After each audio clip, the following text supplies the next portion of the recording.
quero pedir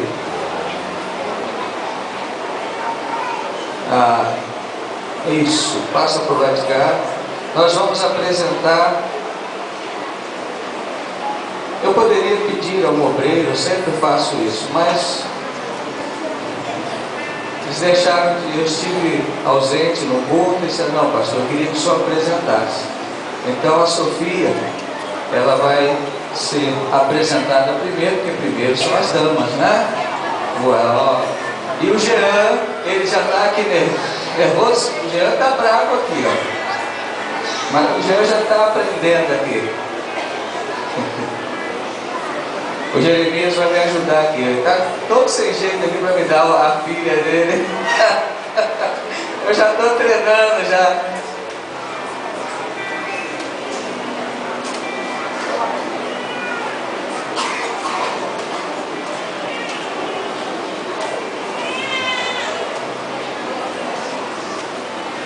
Eita, meu Deus. Diz ele que é bonito igual o pai. Você pode estender as suas mãos. Eu gosto da igreja porque é igreja que abençoa. Aleluias. Ela está dormindo aqui. É a Sofia de Souza Cordeiro. Essa família que Deus tem colocado aqui para nos ajudar. Eu tenho certeza que os irmãos reconhecem isso. Nós temos aqui. Eu não tive o prazer de apresentar a Ágata. Quando eu cheguei, ela aqui estava bem pequenininha ainda, né? E agora eu estou apresentando a Sofia. E eu quero apresentar como bênção de Deus para este casal,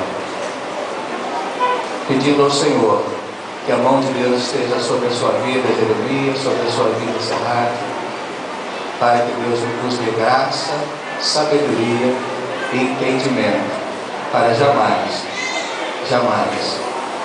apartar o pé da casa do Senhor. Feche os seus olhos agora.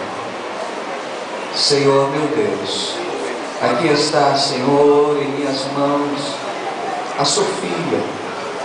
Que a bênção que o Senhor concedeu a este casal.